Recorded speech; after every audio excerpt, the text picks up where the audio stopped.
Welcome to my channel once more, listeners.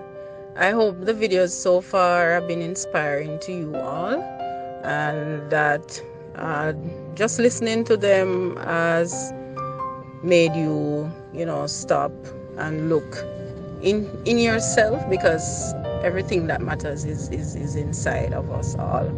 So I hope that you have stopped, or you have taken the time to stop and do some inner soul searching, to see what is there that you didn't know was there before.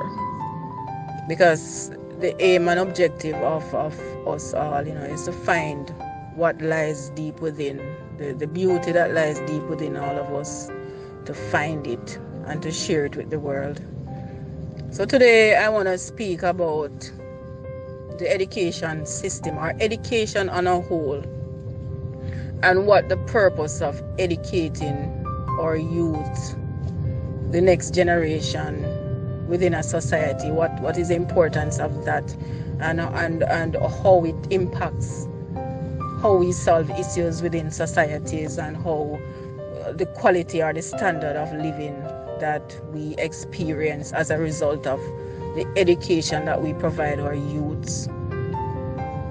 Now, a formal education system requires that young persons, they start school, they go through prep school, primary school, high school, and they go to university. Now, education is important, yes, because it teaches you how to communicate. It teaches you how to solve, or it should teach you how to solve problems based on the society that has been created. They educate you to get a job and to fit into society. So you get a job.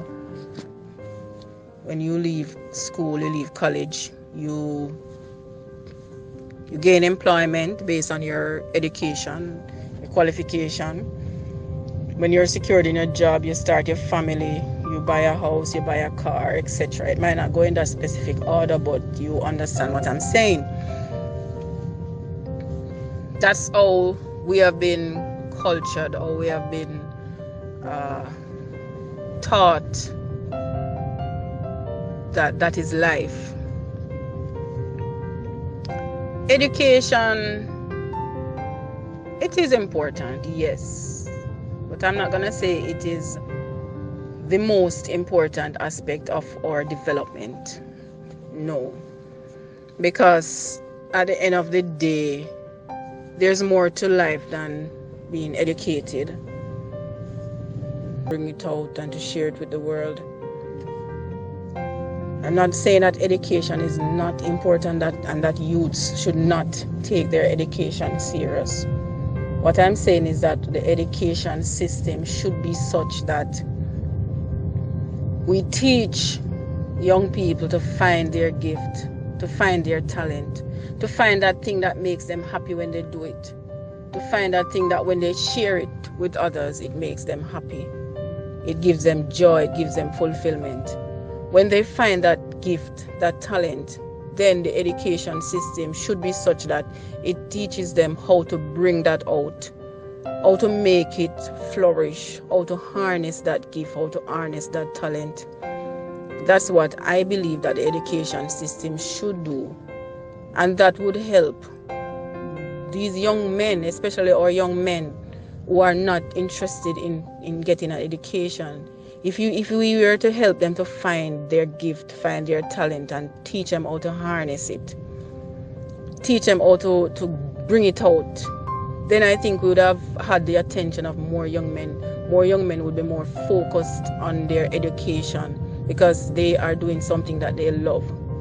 Creating a generic education system where all the generations you can think of go to school and learn the same thing over and over. They learn the same thing. It's the same curriculum that is being taught.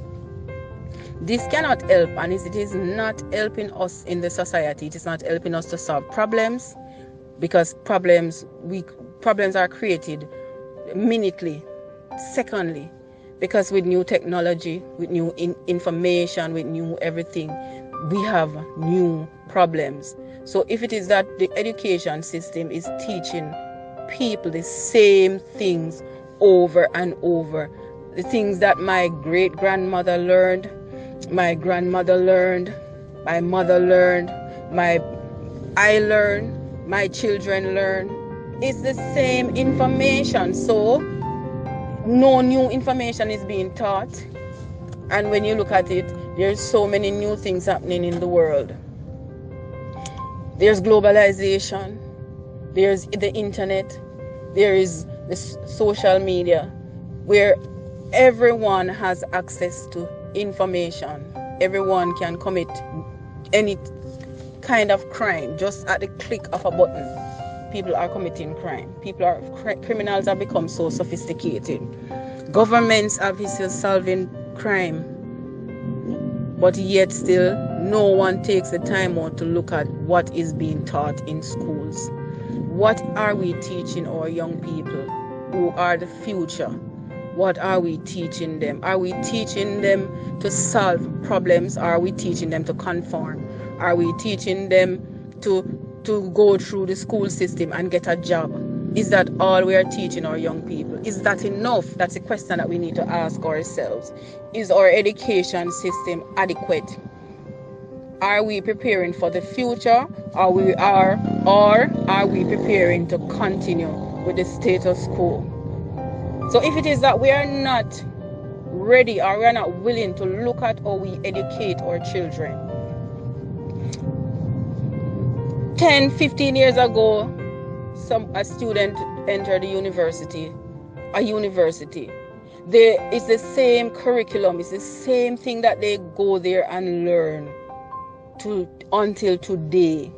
So there's no change. They might adjust subjects here and there. They might add different courses. They may delete different courses. But is it that we as a society need to look at our education system? We need to look at the issues that we have in our society.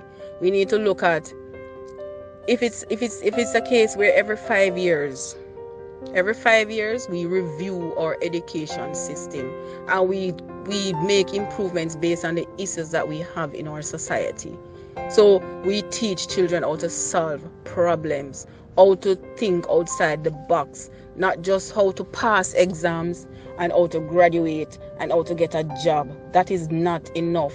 And if we don't realize that by now that is not enough, then we are in trouble. We need to be able to think. We need to be able to think deeply, think outside the box, and realize that if we do the same things over and over, we will not get a different outcome. We will get the same outcome. So crime, which is one of the most difficult issues in our society to solve, crime and violence, we will not be able to solve this monster because we are not teaching our children who will take over the next generation. The children or the young people who will become the next set of politicians, the next prime minister, and so on. They will not be able to solve these problems because we are teaching them to survive. We are teaching them to get a job. And just having a job is not enough. We need to be able to critically analyze what is happening in our society, the mistakes that we have made, and the solutions, the best practices. Look over the world. Look at the best practices. Countries that have had the same issues, how they have solved their problems. Change the curriculums. Teach the children how to solve problems and how to bring out their gifts, their talents, and not just how to get a job. We need to stop teach our children or educate our children to get a job. That is not enough. Yes, they need a job, but what is the contribution that they will be making to the society? What is the contribution that they will be making to the quality of life that we live? Our education system needs to change. Our education system needs to move with the time. We should be able to, based on past experiences, be able to project for the future. So For example, we have a set of people who look at the education system every 5 years, look at the issues that we're having in the society, how we can make the adjustments in the curriculums to teach children how to treat each other, teach children how to love each other, teach the boys how to treat the girls, teach the girls how to treat the boys with respect, with equity, with love. That's what we need to do. So you have one set of people looking at that, how to improve the curriculum based on the past 5 years of what has happened in the society. We have another set of people who are projecting for the future. So, for example, they look at the trends for the past 5, 10, 15 years and what has happened. We look at what is happening in the world, what is happening in technology, and project for the future. So we say, all right, so we are teaching the children how to solve the current problems. We need to include in that curriculum now how to project for the future. So if these type of problems come back, because life is a cycle, as they say, it goes round and round. So we know that there are things that comes back. How do we project? How do we pick up and say, oh, this has happened before, so this is what we need to do to solve this problem? We need to look at our education system, that's what I'm saying, and look at how we teach. We can't be teaching the same curriculum over and over and over and over. We are creating robots. We are creating mindless robots. Our children will not be able to think. And that is what is happening in our society today. The same things keep happening to us over and over and over again. And each time it happens, it is as if it is new. But it is not new. It is things that has happened to us in the past. But because we are not linking the information, we are not critically analyzing what is happening. All we are focused on is survival, surviving, paying my rent, paying for my car, sending my children to school, hanging on to the job I have. That's all we are as people are focused on. Staying alive, keeping our head above the water. We are not focused on solving the problems. And if it is that we are able to solve these problems, then our quality of life would increase, because we wouldn't have to pay so much on crime. The damaging effects of crime. Crime not only affects the individuals that are involved, it affects the society on a whole.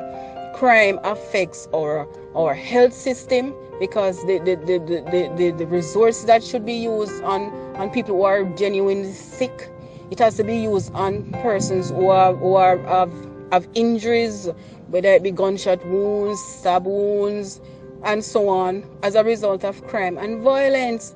It affects our police or security forces, because the resources has to be spent on maintaining law and order in the society, fighting criminals. So national security, apart from finance, is one of those ministries that requires a lot of resources, and that is because of crime and violence. If we are teaching our children or young people how to live and not just how to survive, then we will be in a better place. Our society would be better. Our society would be more livable. It would be more peaceful, because we have people who actually think, and not just people who are bent on survival. That is what is happening in our society. So my discussion for today, my insight is that we need to look at, or the government needs to look at the education system, look at how we educate our young people up to the university level. We cannot keep teaching them the same things over and over. There has to be a system of review, a system of analysis, of looking at the society, the needs of the society, the needs of the people, and teaching our young people how to solve problems and not just how to get a job. Because we also have an issue of unemployment rates, and people need to understand that you don't need to leave college and look at a job. You can create your own employment. You can, once we have taught them how to harness their gifts, harness their talent. And in this instant, people would be doing things that they love because it is my gift. It is what God has placed in me for me to share with the world. So you would have a happier society. You won't have people sitting at their desk and be miserable, people highly stressed because they're doing a job that they don't like, because their focus is on paying their bills. So we would have a better society. And I am telling you, my listeners, it is possible. We just need to try it. We just need to try it. We just need to try, and we will see the results. Right? Try to make the changes in our education system. Teach our children how to be thinkers and not survivors. It is my hope that the discussion today will make a difference in how we look at life, how we look at education, and how we look at our gifts, our talents, how we look at the issues in our societies and how we solve them. Please share, leave a comment, and subscribe so that whenever I put out videos, that you will be able to view them. Thanks again for listening. Thanks again for tuning into my channel. This is Nadja Brown, and do have a blessed day.